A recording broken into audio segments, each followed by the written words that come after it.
Y sí, es que la vida está cabrona, porque no está considerada para una vida sana.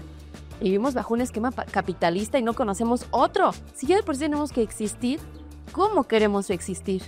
Teníamos que salir todo el tiempo a la calle. Entonces, con o sin núcleo familiar, mi vida siempre se desarrolló en la calle. Creo que si lo hacemos desde un espacio individualista, el arte puede convertirse en un ejercicio meramente narcisista.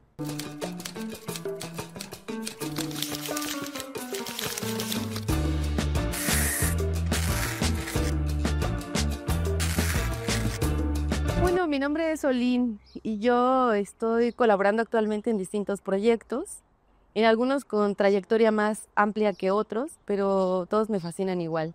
Yo creo que los que más enmarcan mi vida son la radio. Tengo 13 años en Radio Universidad Autónoma de Querétaro, aunque mi programa es independiente y nos llamamos Crece la Voz. Crece la Voz colabora con diferentes personas, con diferentes generaciones también para seguirse nutriendo. Y pues es un formato que cabe también en Instagram, en Facebook, para hacer live. Muy libre, la verdad.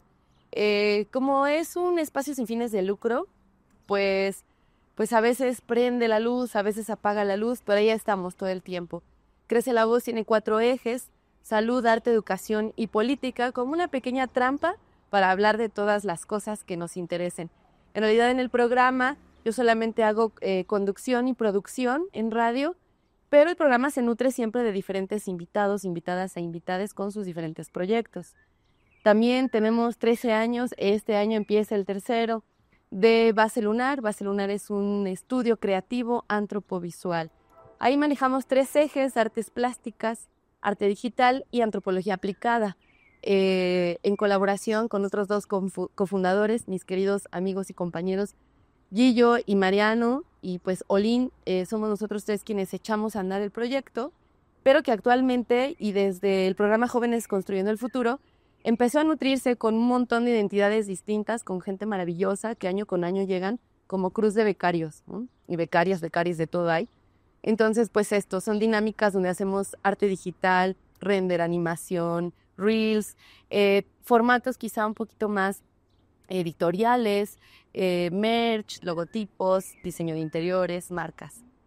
En la línea de artes plásticas, pues bueno, con mi compañero Mariano igual, dibujo, todo lo que es pintura. Aquí cerquita hay un mural que hace muchos años hicimos con Verbos y Vibras, justamente, sumándonos a la causa de la defensa del río. Es una causa que sigue, yo creo, latente en muchas generaciones, la verdad. Y bueno, pintamos un mural un poco como en retribución al Chan, al gran espíritu del río, justo con Verbos y Vibras. Y bueno, pues en la área de antropología aplicada, Base Lunar intenta sacar los proyectos a territorio, pero territorio entendiéndolo no solo como territorio análogo, también territorio digital, haciendo converger a diferentes personas, ya sea en espacios de talleres, de escuelas, nos invitan a masterclass, dinamitamos algunos procesos en exposiciones, etc. Entonces eso es Base Lunar. Y por otro lado, otro proyecto que también ahora tiene mucho mi corazón y con él tengo 6 años, aunque ha sufrido algunos cambios de nombre, es El Sonidero Disidente. Sonidero Disidente es una emulación contemporánea del sonidero tradicional. Y me gusta decirlo así porque siempre hay muchos purismos, incluso también en el sonidero, que durante muchos años fue más abanderado por figuras masculinas, por varones y de cierto rango de edad, ya mayores, gente con cierto estilo, y en muchos de los casos de tradición sonidera. Yo prefiero decirlo así, sin embargo, me considero una mujer sonidera, una mujer que siempre ha admirado y amado esta tradición de nombrar a las personas, de mandar saludos, de tirar un poco de slang, de buena vibra a través del micrófono, que es lo que nos diferencia a las personas que ponen cumbia, a las personas que seleccionan cumbia y estos ritmos latinos, y a las personas sonideras. Una persona sonidera va a estar interactuando con el micrófono, como desde hace más de 60 años lo dicta la tradición. Y bueno, para mí fue muy emocionante descubrir que había mujeres sonideras, como la socia, así conocida desde hace muchísimos años, colega, incluso se dice, en algunos de los casos, no lo sé, que fue contemporánea o incluso maestra de Ramón Rojo Villa, el gran maestro de sonido La Changa. Aquí también le debemos mucho la difusión y propagación de esto. En ese sentido, pues bueno, sí, Sonidero Disidente se llama así porque el sonidero ya de por sí es disidente. Solamente puse un nombre que nos ayudara a recordarnos a toda la familia mexicana, a todo el resto de América Latina y también de la Unión Americana, que nos encanta la música sonidera, que el sonidero ya de por sí es disidente. Esto porque ocupa el espacio público, porque nombra y porque congrega principalmente a personas a veces en su origen excluidas de ciertos centros nocturnos, como las clases trabajadoras, las personas que a lo mejor no cumplimos un código de vestimenta, y es la calle la que nos arropa en estos formatos sonideros. Prefiero un buen bailongo. En mi experiencia, con 2 o más personas se puede armar un buen bailongo. Y cuando tienes un buen bailongo, tienes un buen guateque, aunque sea de pocas personas. Sí, la verdad es que hay muchos muy buenos. Desde luego en el barrio de San Francisquito, en San Pancho, donde ya soy clienta frecuente y que a cada rato me llaman. Ahí estamos también sumando esfuerzos con el Tianguis de San Francisquito. Es otro espacio que no es mi proyecto, pero que soy aliada y compañera. Y pues nada, ahí se arma el baile muy bonito. Otros espacios pues pueden ser la Casa de la Contracultura, la Madriguera Gráfica, recientemente Ritmos Mulatos nos fue muy bien también.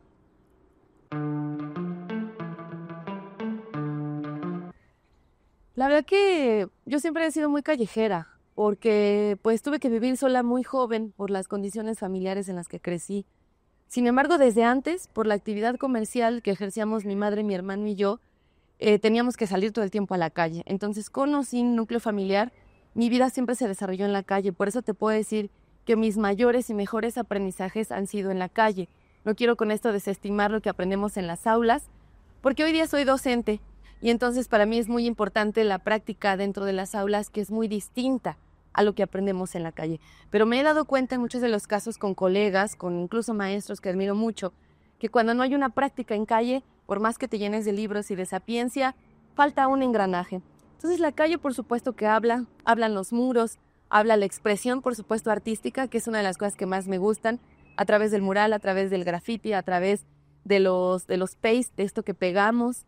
Y esto tiene que ver mucho incluso con la tradición sonidera, que es algo que a mí me encanta, con la tradición que tenemos en Base Lunar, que es ocupar también espacios públicos, sea para talleres, para murales, o en la radio, que en muchos de los casos Crece la Voz ha salido a las calles, y en algunos de ellos ha sido fundamental la participación de radio en calle, incluso para prevenir cuestiones graves de derechos humanos, incluso, donde hoy día, bueno, nosotros sabemos que con las redes sociales, pues también en calle hacemos reels, TikToks, porque ese es donde nos encontramos todas las personas. Dentro de casa estamos los núcleos, los amics, ¿no? Pero en la calle nos podemos encontrar de todo tipo. Para mí es algo fundamental y por eso es importante habitar nuestros espacios públicos. Fíjate que en una de mis clases doy introducción sobre el meme y la historia del meme. El meme fue introducido por un genetista, es decir, viene desde las ciencias biológicas, ¿no? Entonces, gene y meme es algo similar. Los genes se comparten de generación en generación. Ya saben estas crucitas que nos enseñan cuando compartimos genes y ADN. De la misma manera, un meme, este genetista le pone meme porque el meme se reproduce y se comparte de generación en generación. Probablemente hay algunos que no reconozcamos todavía como el cabeza de piedra, porque son más millennials. Se hacían en Paint, viva Paint. Otros como Hola, ¿qué hacen? ¿No? Que era una llama del Perú. Saludos a Perú.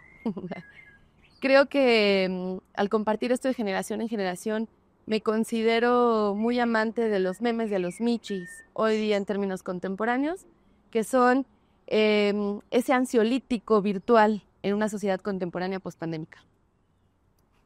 Cualquier meme de michi. Uy, me tocas un tema que me apasiona. Como antropóloga social, digital, la cultura pues es nuestro foco de estudio. Y fíjate que está muy loco porque muchas veces si tú hablas de cultura desde espacios administrativos de la cultura, desde espacios politizados de la cultura, en términos partidistas e institucionales, pues la cultura van a ser algunas representaciones y algunas, ¿no? Mediadas por ciertos discursos estéticos, lo bonito. ¿Qué es lo bonito, sabes?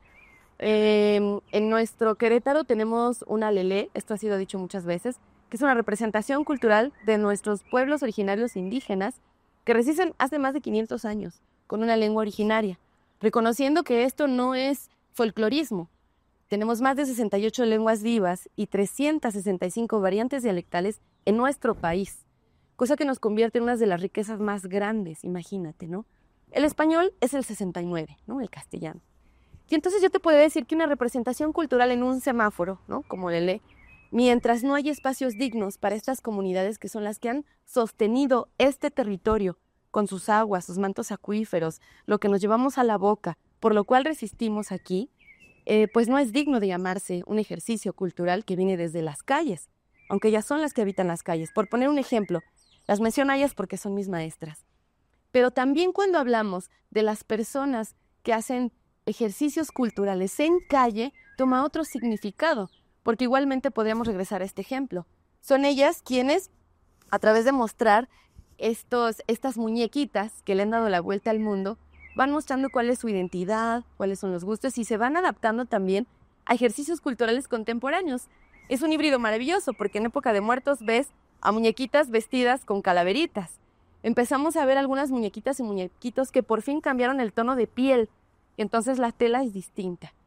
Estos ejercicios culturales me parecen híbridos porque tienen que ver con una contemporaneidad, con hermanas indígenas jóvenes de nuevas generaciones que dicen no a la racialidad, porque tenemos que hacer muñecas siempre de un solo color de piel, el mal llamado color carne.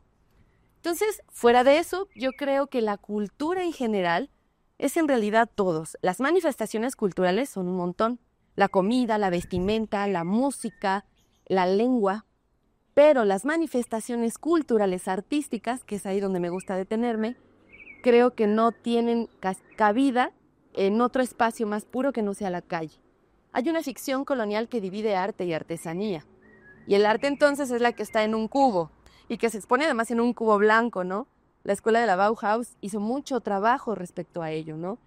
Y hemos venido siempre pujando por una historia contada desde un pequeño nicho de Europa, porque ni siquiera los espacios segmentados de Europa son escuchados, ¿no? Los espacios que resisten. Entonces, decolonizar el arte es importante, pero más allá de eso, recordar que es en las calles, y es en las calles donde sale verdaderamente la manifestación cultural artística. Llámese baile, danza, graffiti o cualquier otro tipo de expresión.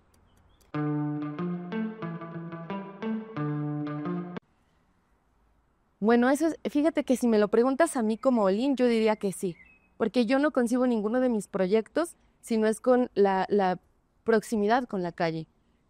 Habrá algunos otros compañeros, y les mando un enorme saludo, que requieren de la introspección, que quizá por una personalidad más introvertida requieren estar en encierro para poder explorarse a sí mismos, pero incluso creo que regresan a casa después de haber convivido en calle, después de haber experimentado procesos aglutinantes en grupos culturales, en mercados, oler, porque ¿de dónde sacas la inspiración? Creo que si lo hacemos desde un espacio individualista, el arte puede convertirse en un ejercicio meramente narcisista. Y conocemos a muchos artistas, y muchos de ellos, que no hacen más que retratarse y autorretratarse, y vas a ver a una expo de su misma cara una y otra vez. Y esto yo lo pongo un poco en tela de juicio, pero esa es mi persona. Bueno, a mí me marcó mucho la película de Noviembre, que decía, el arte es un arma cargada de futuro. Entonces, yo creo que, por otro lado, cuando una es joven, te dicen, de ti depende todo. Y es un montón, porque entonces, ¿qué están haciendo los rucos, los que tomaron las grandes decisiones? Yo creo que si el arte para empezar, no sé si fuera un arma, yo diría que el arte es un desarme. Y está cargada de ilusión. Porque por ahí decía Galeano que sin la zanahoria de la ilusión el conejo no anda. Y en términos contemporáneos vivimos la enfermedad de la depresión, de la ansiedad, de ciertas crisis fomentadas por un estilo de vida al que nos han llevado los poderosos, ¿no? Sin mucho derecho a la vivienda, al trabajo digno, etc.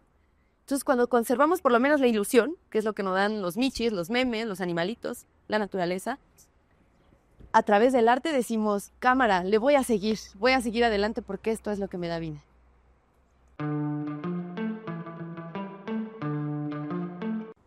La época de la humanidad que más me representa, pero más de la cual soy fan, Yo creo que es esta millennial en la que tuvimos oportunidad de ser muy, muy chiquititos y ver cómo fue cambiando nuestro formato de apreciación del mundo. Desde un vinilo gigantesco que mi mamá ponía en un armatoste grandote porque ni siquiera había para cosas más pequeños. Y entonces teníamos que ver las películas de Videocentro y de Blockbuster en VHS y en Beta y estos formatos. Y luego ya estaba el CD player. Y luego entonces pasamos a formatos de MP3.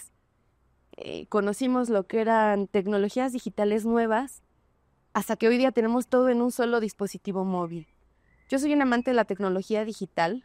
Creo que hay muchas complejidades con respecto a cómo son usadas por los poderosos, pero no quito el dedo del renglón de que esto es un hallazgo 100% de la comunidad estudiantil y juvenil. El Internet fue inventado por jóvenes universitarios. El Internet tiene unos mecanismos fundamentales de comunicación, no tanto de información, ¿no? Era para comunicarnos. ¿Por qué? Porque la comunicación es una de las cosas que siempre nos han brindado para mantener el poder desde ciertos nichos de poder. Entonces a mí me gusta este ejercicio millennial donde tuvimos que aprender un montón porque esta fase de la humanidad nos hizo recordar que quien no se transforma se queda solo.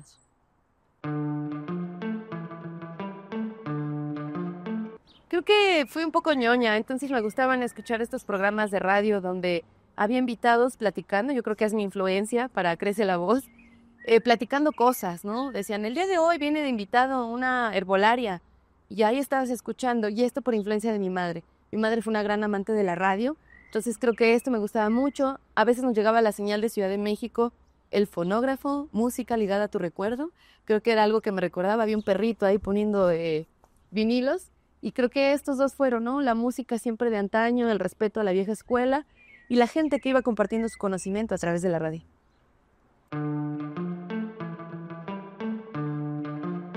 Yo creo que elegiría la clase de decolonialidad, porque en las clases de decolonialidad contemporáneas podemos hablar del arte, y eso es maravilloso. Y yo no considero otra mejor herramienta en la docencia que no sean los mecanismos artísticos o de expresión, porque si no, pues se vuelve un formato aburrido. Entonces creo que sería mi materia favorita o cualquiera relacionada con la expresión artística y cultural.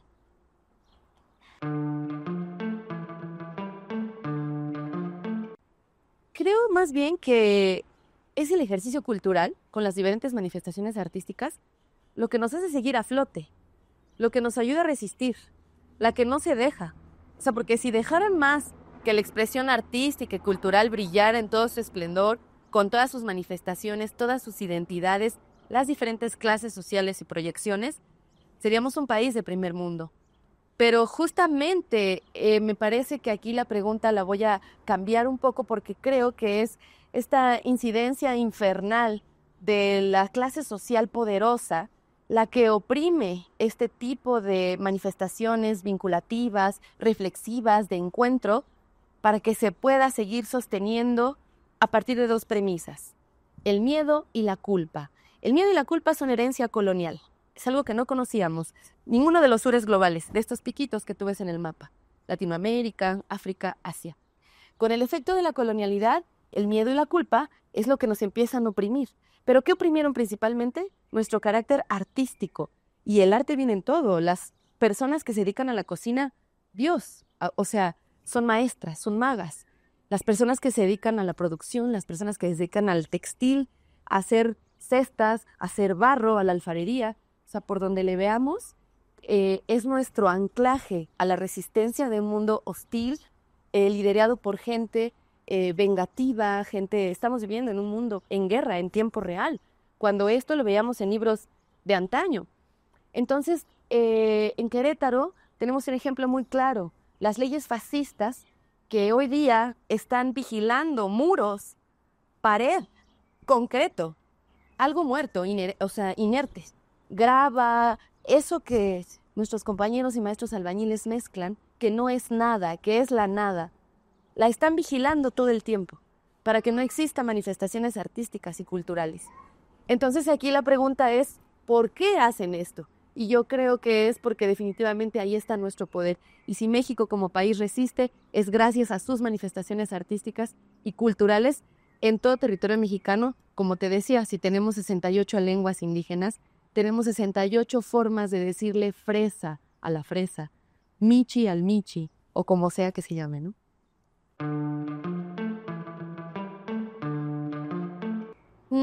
Yo creo que la música por sí sola impacta un montón. Las personas DJs, las personas sonideras, cualquiera de estos formatos o selectores o selectoras, lo somos también en gran medida gracias a los compañeros y compañeras que se dedican a hacer composición musical, producción musical, instrumentalización, letristas, arreglistas, porque tienen cada quien su forma de hacerlo. Y las personas DJs, bueno, vamos agregando sal y pimienta porque nos toca ser lectoras del momento, cosa que las personas que hacen la música maravillosa no les toca, la lanzan para que vuele, pero a veces a nosotros delante o detrás del DJ bot nos es muy necesario revisar cuál es la temperatura social de la gente, qué música les está gustando, cuál es el ambiente, y yo creo que ese es el adicional que ponemos.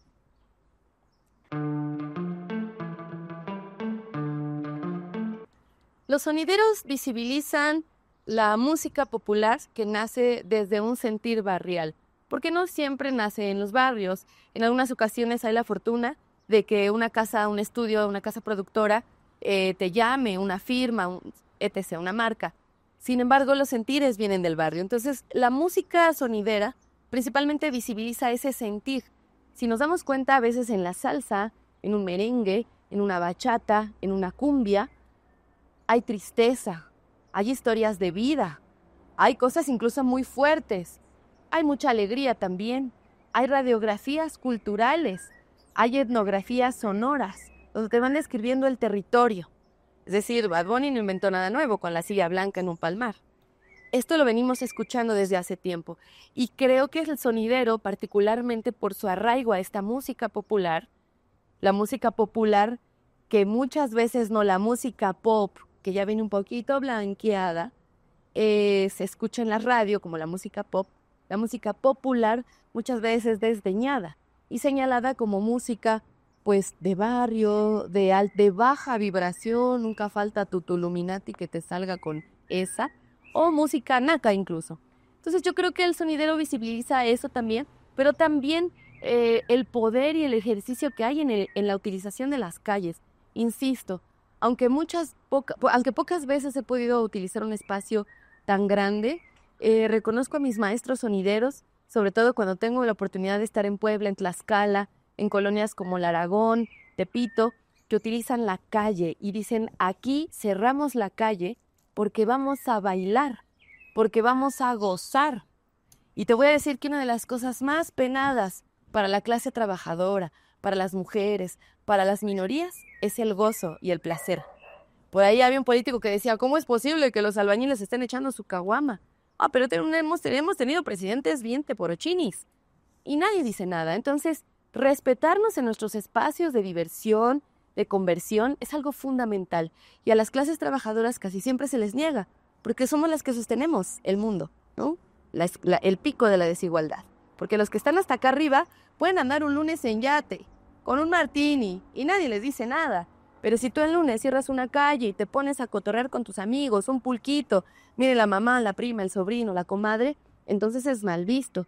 Y eso es lo que nuestros sonideros nos dejan como legado, lo que visibilizan y resisten.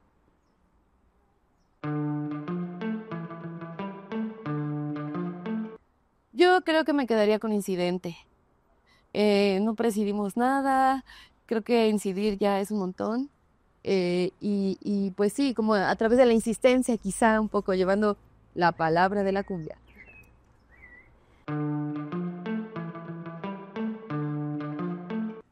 Bueno, pues vengo de una familia de músicos y músicas. Definitivamente esto se lo debo principalmente a mi madre, que pues toda la vida le acompañó la guitarra para hacernos dormir, nos cantaba una canción. Era una mujer muy ilustre, una genia muy adelantada a sus tiempos. Y bueno, incluso a veces teníamos que hacer una lección en un pequeño piano, porque sin importar nuestros recursos limitados, veía la manera. Y bueno, nos aprendimos de solfeo, un poco de ejercicios vocales. No entendíamos muy bien para qué, honestamente. Un tiempo mi madre, un gran tiempo, nos mantuvo yéndose por las noches a cantar a algunos bares donde ponían las pistas como si fuera un karaoke. pero ella ya trajeada en lentejuela, con estos grandes atuendos, pues cantaba. Y de mi madre siempre se dijo que tenía una voz privilegiada. Es de las mujeres más reconocidas en su ciudad de origen por como cantante. Y además de ello, pues toda la familia es de músicos. Mi abuelo, de origen cubano también, pues traía la sangre, en la sangre el ritmo, y creo que a ellos se lo debo principalmente. Uno de mis tíos que más me influencia y que actualmente vive en Ecatepec, Ciudad de México, Estado de México, tiene un camión gigantesco que dice Charlie y sus teclados. Él aprendió como esa vieja escuela, con los teclados, con el micrófono aquí, a multiinstrumentalizar sus piezas y cantar. Un tipo afinado, con gran voz, a quien le mando un montón de cariño, mi tío Charlie, que además es mi coach hoy en día. Entonces, pues la música siempre ha corrido por mis venas, para mí es algo fundamental, no vivo sin ella. Soy jaranera de corazón, mi mamá insistió mucho en que aprendiera acordes y bueno, me gustó mucho el son jarocho por esta dinámica no individualista de ejercerse y bueno, pues soy sonera jaranera de diferentes tipos de jarana, mosquito, primera, segunda, tercera, pandero, quijada de burro, cantar, bailar, es un ejercicio muy integrativo. Y bueno, pues al sonidero finalmente llego porque toda la vida puse música y la música que más me gusta es la música latinoamericana para bailar. Y en cada espacio donde yo habitaba me decían, pon tu música, pon tu música. Sin embargo, el que me llamaran sonidera empezó con mi familia La Biznaga, a quien mando un gran saludo, donde fui trabajadora por 7 años y medio para pagar mis estudios de prepa y de licenciatura. Entonces, cada vez que me tocaba cerrar la cocina, lavar trastes, trapear, pues yo me ponía mis chanclas de pata de gallo, como se utiliza en Tabasco, porque yo soy de Tabasco, y entonces ponía mis playlists de música latina, de música para bailar. Y pues apenas era un poco recibida. Tenía amigos metaleros que no les gustaba y que hoy día son mis máximos cumbieros. Y ahí un amigo de Ciudad de México me empezó a decir, sonido, la chancla, ¿no? Porque siempre andaba yo con chanclas y ponía este tipo de música. Es por ello que mi primer proyecto se llama Sonido La Chancla. Mi segundo proyecto se llama Sonido Algo Ritmo, en compañía de otro compañero que también es parte de Base Lunar. Y este tercer proyecto que ya toma una vida y una forma distinta, en donde estoy trabajando de tiempo completo, es Sonidero Disidente, después de estos 6 años.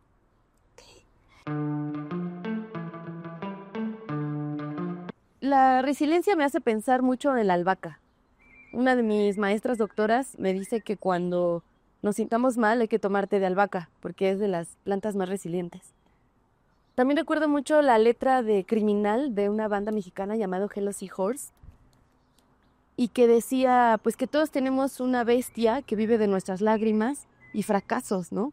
Como esa pinche parte que te está jale y jale a de, ay, ya, güey, abandona. Ay, no, hay muchos mejores que tú. Y más ahora con la inmediatez del feed y de estar en el scroll y el FOMO.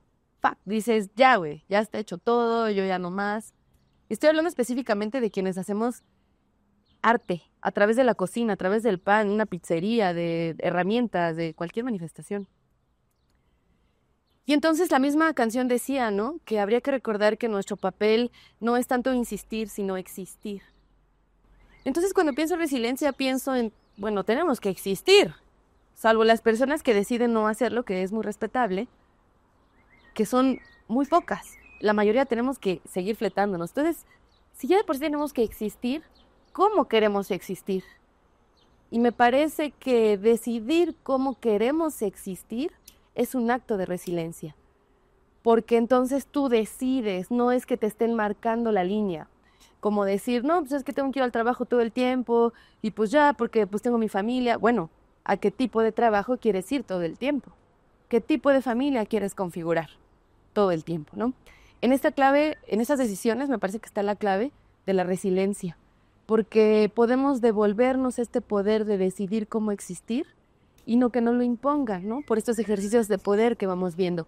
Para mí, definitivamente, la forma más resiliente de existir, o existir resilientemente, es no dejando mis placeres, mis goces, mis amores. Siempre escuchaba gente de antaño que decía, yo cuando era joven hacía lo que tú. Sí, decía, bueno, ¿qué te pasó, hermano? ¿Quieres un abrazo? ¿En qué momento te fragmentaron? Y sí, es que la vida está cabrona, porque no está considerada para una vida sana. Vivimos bajo un esquema capitalista y no conocemos otro. O sea, ya nacimos en estamos atrapados, en el ombligo tenemos la marca de Apple, está fuerte la cosa, pero ¿qué hacemos con eso que tenemos? Si ya lo tenemos ahí. Entonces me parece que empezar a decidir cómo lo hacemos y si es, desde luego, a través de alguna manifestación artística, yo creo que a la gente que está allá afuera nos vendría más padre, tendríamos un momento más alegre. O sea, a lo mejor sin tanto aspiracionismo, sé yo un poquito mejor la vida, que nos alcance para lo necesario, para lo digno, pero que nos alcance bien. Una manera buena de resistir quizá es eso. Y pues seguirnos juntando con la gente, que solitos pues está más difícil. En colectivo, en bola, como hoy aquí en Verbos y Vibras, es como decir gracias, ¿no? Ya escuché al pájaro, ya vi a la banda creativa. Que bueno, sí se puede, hay gente que sigue haciendo videos, hay gente que sigue popularizando la palabra, que utiliza las redes para llevar esto como lo están haciendo ustedes. Y me parece que yo, desde que vi el primer capítulo de la resiliencia de Verbos y Vibras, dije, sí, se ocupa darnos esa inyección entre todas y todos. Recordar que el fenómeno del individualismo es capitalista y busca alejarnos. Cuando empezamos a cotorrear, a juntarnos, decimos, ay, claro, obvio. Por eso la clave es el cotorreo, por eso el sonidero resiste y siempre ha sido disidente, porque es resiliente también.